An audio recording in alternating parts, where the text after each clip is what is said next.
Hello, my name is John Irwin, and today we're going to be talking to you about ecology. My father, Stephen Irwin, was the great crocodile hunter, who is now late and dead, but that's okay. So, first thing I'm going to talk to you about is the flow of energy within an ecosystem, such as this tree right here. Energy flows, always, just like a river flows. It starts out with the sun.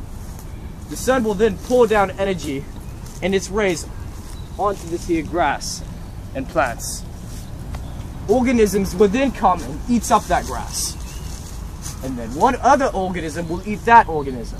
And it works like a flow. And eventually it goes down to the point where you have dead organisms and plants. And then different organisms called decomposers will then come and suck up all that matter and absorb it, put it back into the ground just like that. Now the next thing we'll be talking about are the cycles. Nitrogen and carbon. They both play a big role in an ecosystem because the flow of nitrogen and carbon both mean life and death between an organism. It starts out as the carbon cycle when animals and plants like deer and grass die and their bones go into the ground as such. Companies will then come and scoop up all of that bone, which we now call fossil fuel, bring it into industry and cars and housing and such, and all of that emission and carbon will then go up into the atmosphere. Now, carbon does come down too. The carbon will then come from the sun onto the plants and it will spread across an ecosystem. Now nitrogen is a different story. You will have plants and animals such as deer and grass. They will then die, go into the ground, but this time little bacteria and microorganisms will then break down that matter and bring it around, and the emissions will go into the sky and bring it back down, and the cycle will repeat. Now the next thing we're going to talk about is microorganisms. Now as you can come and see here, all this grass has dead leaves in it. Microorganisms play a big part in keeping an environment clean. Because if we had dead leaves and such everywhere, the environment would no longer be clean and everything would die. Microorganisms can break down dead plants and animals. They can also provide food and such for animals by creating food for different organisms which can then eat other organisms. Now I'm going to take it over to my colleague, Rebecca Watson.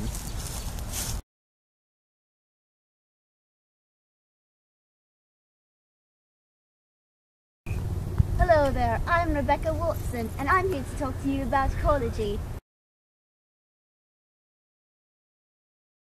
Environmental change is when some kind of event comes and has an impact on the environment.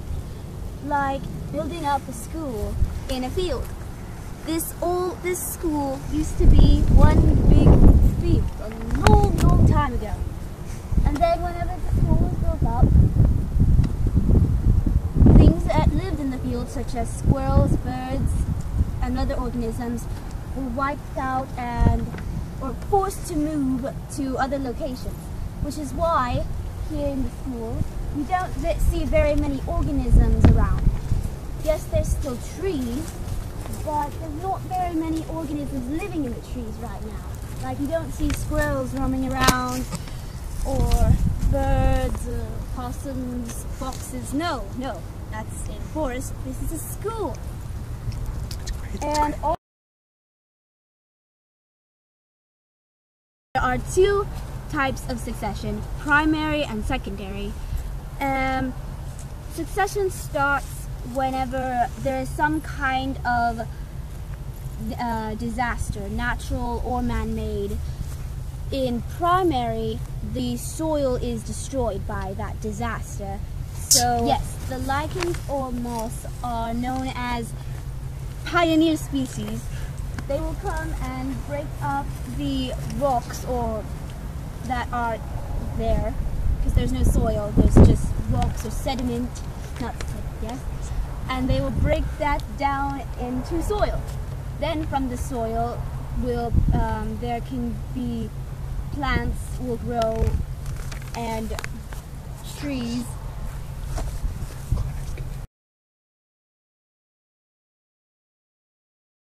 A climax community is when an environment reaches its full potential and has different variations in species, such as trees. Alright, I'm back, folks. Now, we're going to talk about a few other topics in ecology before we have to wrap this up. So, the next thing I'm going to talk about is called a carrying capacity. A carrying capacity is when a species such as deer or bison or even just an organisms inside an environment then max out their resources such as foods, water, and shelter. Now, if an organism reaches that state at the max of the carrying capacity, the population will then deteriorate and animals will begin to have competition between their resources. This could be very bad for an ecosystem if there is too much population, because then there would be much conflict going on between the organisms. Now, the final thing we're going to talk about to wrap it all up is community interactions. Community interactions is when two organisms have some sort of relationship. I'm going to talk about 3 of these relationships. The first one is called mutualism. Mutualism is when an organism, where there are 2 organisms and they each benefit, such as me and this tree. This tree is providing me shade from the harsh sunlight and the UV rays, and I am giving it protection. We are both benefiting. Now, there is another one called parasitism.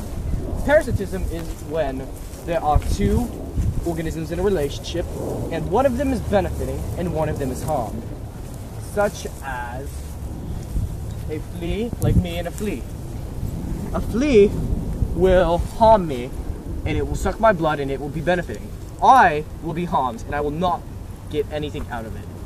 Now, the final topic we are going to talk about is commensalism, where one organism is benefiting and the other one just doesn't even know. Like, for instance, sharks and suckerfish. The suckerfish are able to... Hello folks, sorry about that. Well, we're back in Australia, in Queensland. Very beautiful place in Australia. I'm back with Rebecca. And We're talking about commensalism, where we left off. Basically, commensalism is when one organism is benefiting and the other organism doesn't get harmed or benefits at all. It's just there. an example would be suckerfish on a shark. That is true, Mrs. Rebecca. Now we're going to have to go and do what I do best and make a TV show and die at 50. So I'll see you guys later. Rebecca. Bye guys.